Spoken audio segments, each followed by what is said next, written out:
Bem-vindos ao podcast Quebra-Gelo. André, estás aqui em espírito.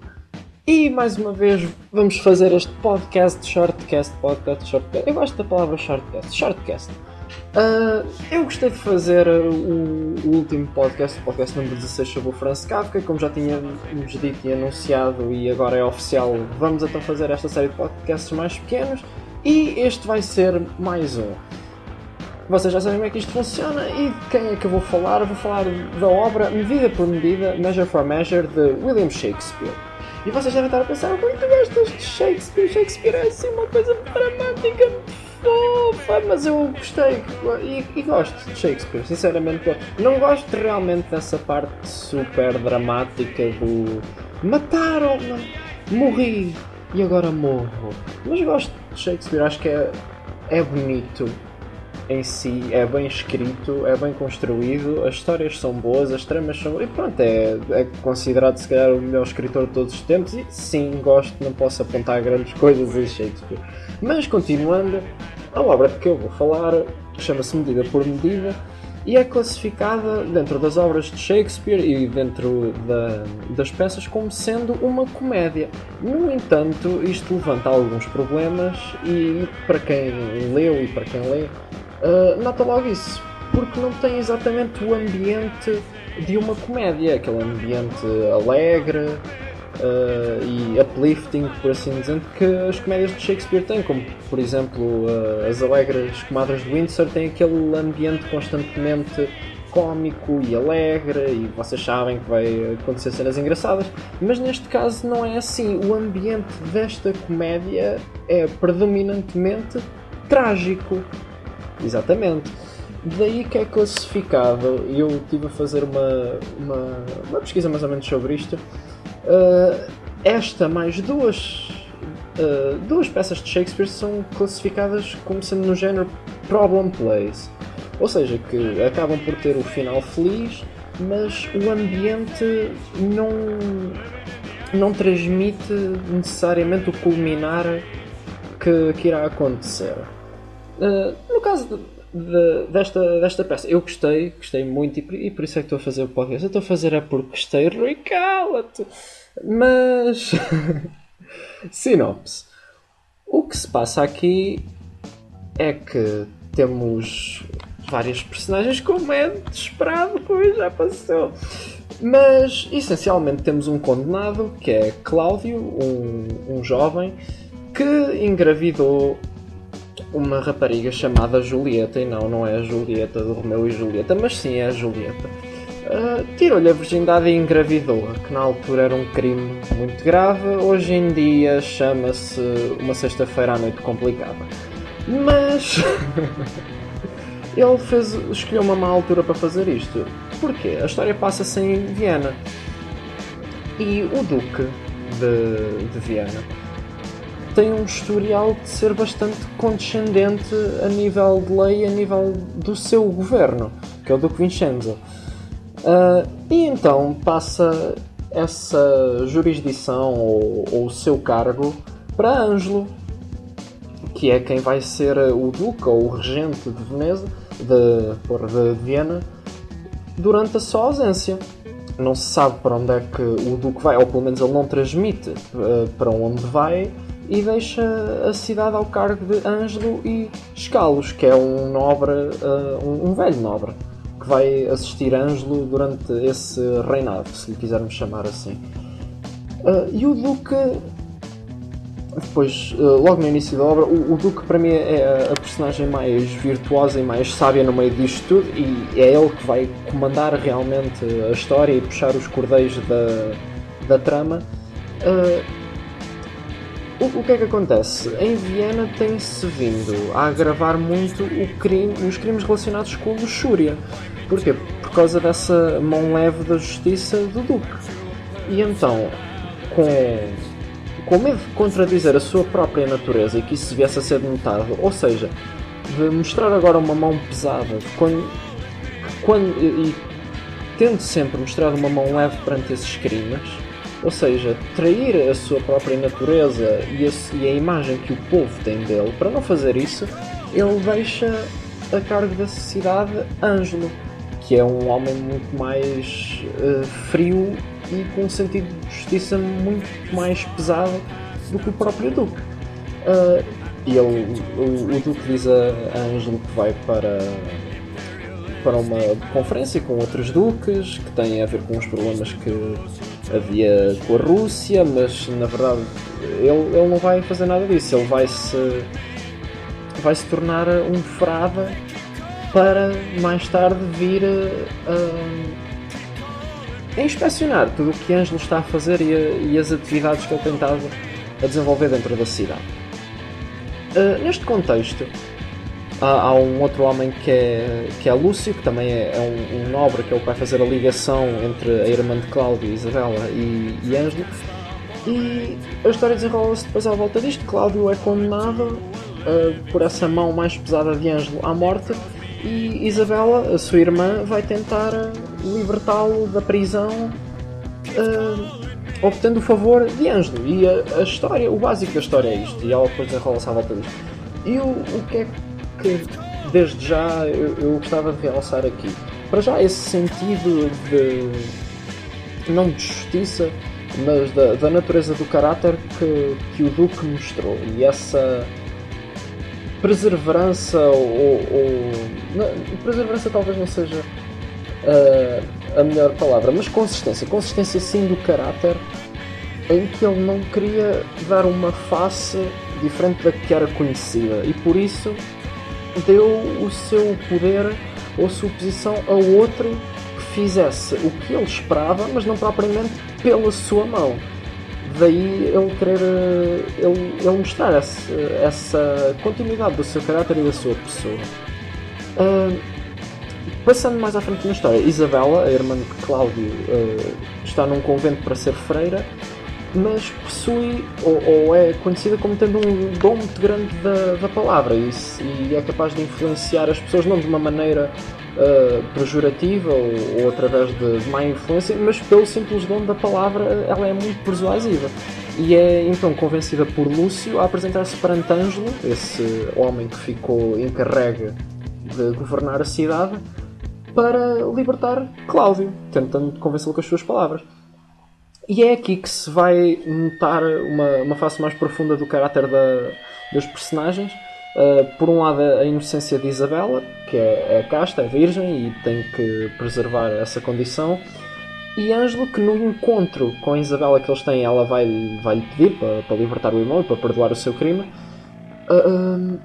Ele vai se apaixonar por Isabela, e essa personagem Ângelo vai confessar as luxúrias que cometeu no seu passado. Ou seja, aqui mostra-se um julgador que não tem propriamente a legitimidade para procurar essa justiça, ou que tenta impor essa justiça. Porque ele próprio já cometeu esses erros, e até mais gravemente que Cláudio, que cometeu esse, não diria adultério, mas enfim, o pecado carnal ou da luxúria neste contexto. Porque isto é tudo revestido por um pensamento muito cristão e muito conservador. Depois disso, Ângelo tenta ganhar o favor de Isabela, ou fazer chantagem com ela, trocando a virgindade dela pela liberdade do irmão. Ou seja, tu montas-me e eu deixo o teu irmão ir, mais ou menos assim. E ela não aceita, por diversos motivos que ela depois vai invocar, mas que, nomeadamente, ela seria como morrer ela própria para dar vida ao irmão. E é assim, é um pensamento, se calhar, pensando nisto no contexto atual, faz sentido dar a minha vida pela de um familiar, ou isso pode ser visto de uma maneira nobre, mas neste contexto e neste pensamento cristão, estamos a falar de uma obra que se estima que tenha sido escrita entre 1602 e 1603, ou seja, inícios do século XVII, fins do século XVI. Isto era muito grave, uma mulher perder assim a virgindade sem mais nem menos, e possivelmente ficar grávida e ter um bastardo. Isto era muito complicado na altura. Aliás, Cláudio está a ser condenado mesmo por isso. E desta forma ela não aceita, mas o Duque, que agora disfarçado de frade, vai tentar convencê-la quando de uma visita que ela faz a Cláudio, ela depois faz uma visita a Cláudio para lhe explicar a situação, e ele realmente ao início mostra-se relutante que ela faça isso, mas depois ganha novamente medo da morte e pede-lhe realmente que ela faça isso e que o salve, e mostra-se cobarde, e ela enerva-se também com isso, e isto é um bocado novela nesta altura. É essa face mais dramática que eu não gosto tanto. Mas o Frade vai acudi-la e vai-lhe fazer um acordo, vai-lhe revelar o passado obscuro de Ângelo, que Ângelo estava comprometido com uma mulher que depois recusou casar-se com ela porque ela perdeu o dote. O dote era o património que era cedido ao marido que iria ficar com a mulher, pronto, as posses da mulher, as riquezas, etc., que seriam cedidas ao marido, porque as mulheres não tinham os privilégios que têm hoje e as coisas não se faziam da mesma maneira. E como ela perdeu esse dote, Ângelo não se quis casar com ela. Mas ela ainda é viva e ainda gosta de Ângelo. E então o que é que o Frade vai propor a Isabela? Vais-te encontrar com ela, com esse tal intuito de ele ficar com a tua virgindade e te montar, de uma maneira friamente dita e crua. Mas não vais tu. Vamos falar primeiro com essa rapariga, que é Mariana, essa mulher perdida de Cláudio. Vão se encontrar num sítio escuro e ele assim não te vê, e como todo o buraco é igual, ai, o que me vão fazer por eu estar a dizer isto? Ela é que vai montar a ele e tu ficas safa e liberta-se o Cláudio. E pronto, assim fazem. Mas como o Ângelo já se mostrou por várias vezes um ser horrível e traiçoeiro, não cumpre a sua palavra e manda executar Cláudio na mesma. É claro que Cláudio não morre, porque e aqui já podem ver que isto não tem propriamente o ambiente de uma comédia, como se havia de esperar. Apesar da obra ser classificada como comédia, como eu já tinha dito, isto é um ambiente muito trágico. E realmente uma pessoa pensa, não, isto não vai sair nada bem daqui, mas vai. E então Cláudio é mandado executar. Mas o Frade, o Ângelo, especifica que Cláudio tem que ser executado de manhã, e outro homem, que é Bernardino, não é Bernardino, mas sim é Bernardino. É um nome esquisito, mas é Bernardino. Não é Bernardino, é Bernardino. É mandado executar à tarde, ou seja, Cláudio de manhã, Bernardino à tarde. Acontece que o carcereiro, se lhe quisermos chamar assim, o homem que toma conta da prisão, havia contratado um palhaço que estava também condenado para ser o Carrasco. E esta é a parte mais engraçada para mim é a parte mais engraçada da história, e se calhar a única, que é quando o Frade diz então para mandarem executar Bernardino primeiro, e porque Ângelo quer a cabeça, e então iriam cortar a cabeça de Bernardino. E segundo eu entendi, na altura havia um costume que era os homens que iam ser executados tinham a cabeça rapada e a barba atada, era um costume, e faziam-lhe então esse ritual. Ele ficaria com a aparência de Cláudio e dariam a cabeça desse homem a Ângelo, e Cláudio seria libertado. Pronto, partir-se do princípio que ele tinha sido executado, e eles depois libertavam-no e ninguém sabia. E a parte mais engraçada é essa, quando o palhaço vai ter com o Bernardino. Eu vou-lhe chamar Bernardino, ele tem um nome esquisito. Pronto, Bernardino. E o vai acordar, ele estava bêbado, o homem já estava preso há 8 anos e só bebia e estava à espera da morte. E é engraçada a maneira como ele encara a morte, que o palhaço vai-lhe dizer: anda, acorda para ir ser enforcado, assim de uma maneira muito fixe. E ele: agora não estou com paciência, deixa-me dormir que eu depois vou ser enforcado. E o palhaço: não, vais agora ser enforcado e depois vais dormir, vai, anda. E continua com esta cena, tipo, como se fosse uma cena muito casual, e que ele fosse ser enforcado e depois fosse dormir. Eles estavam-se a referir ao sono eterno. Mas pronto, a maneira como isso é retratado e a fala dos dois, que são o palhaço por si só, já é muito engraçado ao longo da história, e é fixe ver essas duas personagens a encontrarem. Mas, enfim, acontece que dentro da própria prisão havia sido tinha morrido um homem de febre e eles acabam por não cortar a cabeça ao Bernardino, cortam a cabeça a esse homem que já tinha morrido de febre, fazem o mesmo ritual e trazem a cabeça a Ângela. E dito isto, Cláudio está como se estivesse morto. O frade, o duque, que é o que tentava manipular tudo isto, não conta já a Isabela que Cláudio está vivo. Diz-lhe antes que está morto e faz-se como se assim fosse. E propõe-lhe antes que ele vá ter... E é claro que ninguém sabe que ele é o duque. E propõe-lhe que ela vá em praça pública acusar a Ângelo quando o duque, ele, regressasse. E assim se faz. No fim da obra, o Duque é revelado, ou aparece como sendo o Duque, não se revela, aparece primeiro como sendo o Duque. E tanto Isabela como Mariana vão acusar Ângelo e ele continua a manter a sua compostura como se nada soubesse. E chamam o frade, que ele havia tinha estado disfarçado como esse frade, como eu já tinha dito, chamam esse frade para testemunhar e o Duque retira-se e depois apresenta-se como o frade perante Ângelo. É claro que pronto, temos de ter em conta, é claro que vocês devem estar a pensar, eu também pensei que caraca, será que o gajo por estar com um capuz não o conhecem? Mas pronto, isto são os descontos que temos que dar para a consistência da história. Mas eles começam a acusar o frade de ser um traidor, porque esse homem, o Lúcio, mostrou-se traiçoeiro perante o Duque, em conversas que teve com ele e que teve com o frade, importou-se dizer mal do Duque, mas eles começam a acusar o frade de calúnia e de mentira e já o querem executar e entretanto ele revela-se como sendo o Duque. E pronto, esse é o final feliz e engraçado da história, em que o Duque condena Ângelo a casar-se com Mariana, liberta Cláudio e diz a Isabela que Cláudio está vivo, e condena Lúcio a casar-se com uma prostituta que na altura era a maior vergonha que podia haver. Ele próprio diz que antes queria ser enforcado e chicoteado.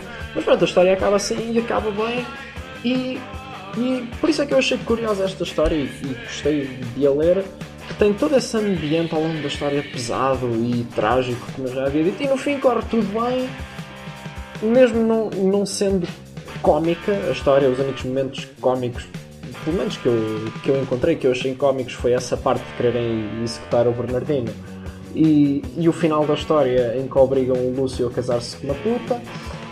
Mas eu gostei mesmo por causa disso, por ser inesperada. Eu próprio, quando estava a ler, porque eu li de uma... É um género de uma coletânea que eu tenho, diz Shakespeare Comédias, e tem aqui 3 obras. Tem as Alegres Comadres de Windsor, o Measure for Measure, o Medida por Medida, que é esta que eu estou a falar, e tem a Fera Amansada. E tanto dentro da comédia, ao longo, enquanto estava a ler, até pensei, se calhar enganaram-se e fizeram isto aqui sendo uma tragédia, mas não, no fim acabou mesmo tudo bem, e esse é um dos traços característicos da peça cómica, é ter o final feliz. No que diz respeito mais às ideias da obra e o que a obra retrata, lida muito com esta ideia de justiça, verdade e misericórdia. Aquilo que eu achei interessante, que é o facto, como eu já tinha dito, desse julgador, que é Cláudio, que está completamente corrompido pelos males que ele próprio condena. Acho interessante essa faceta. Por outro lado, também Isabela, que se mostra extremamente inocente e convicta do seu papel. É um termo um bocado solto para aplicar aqui, mas do seu destino e das suas convicções, que quer seguir como freira, e que ainda assim procura dar tudo, ou menos a virgindade, mas como eu já disse, isso era sagrado na altura, para assegurar a vida do seu irmão e o respirar do seu irmão. Ainda assim, quem eu achei mais sábio no meio disto tudo e manipulador num bom sentido foi realmente o Duque, que se mostra como tanto observador como interveniente em tudo isto, e a sua virtude reflete-se no final feliz e no bem-estar de toda a gente, que ele tudo conseguiu resolver, conseguiu que Mariana se casasse com Cláudio, não tendo necessariamente que executar conseguiu que Cláudio vivesse, Bernardino vivesse, Lúcio foi castigado, mas de uma maneira bastante cómica, e que Isabela voltasse a ter o seu irmão e conseguiu-se redimir dessa clemência que ele tinha demonstrado a quando do seu Ducado neste caso, ele conseguiu assegurar a justiça em Viana. Dito isto, acho que já falei tudo o que queria falar. Recomendo esta comédia para quem acha eu também achava que não ia gostar de ler comédias de Shakespeare, que seria uma coisa muito aborrecida e overdramatic e por aí adiante. Mas é muito engraçado, mesmo as Alegres Comadres de Windsor ainda são mais engraçadas que este. Não é engraçado, mas a história é muito fixe. Mas as Alegres Comadres de Windsor, eu hei de fazer um podcast também sobre essa obra, é muito engraçada e recomendo para quem acha que Shakespeare é uma seca e isto também é uma coisa que eu já tinha falado com o André, é o facto de imporem as obras na escola, cá em Portugal não necessariamente, mas em Inglaterra Shakespeare é lecionado. Isso faz logo com que uma pessoa fique com o pé atrás a ter vontade de ler. Mas eu recomendo, é fixe. E termina assim este podcast Shortcast. Fiquem atentos, eu e o André já vamos gravar este fim de semana o podcast semanal. E eu estou a gostar de fazer estes shortcasts, vou continuar a fazer sempre que puder, e o André também. E espero que tenham gostado. Não sei quando é que vocês vão ver isto, mas hoje é sexta-feira e por isso eu posso dizer bom fim de semana. Fiquem atentos, vai sair mais podcast Quebra-Gelo.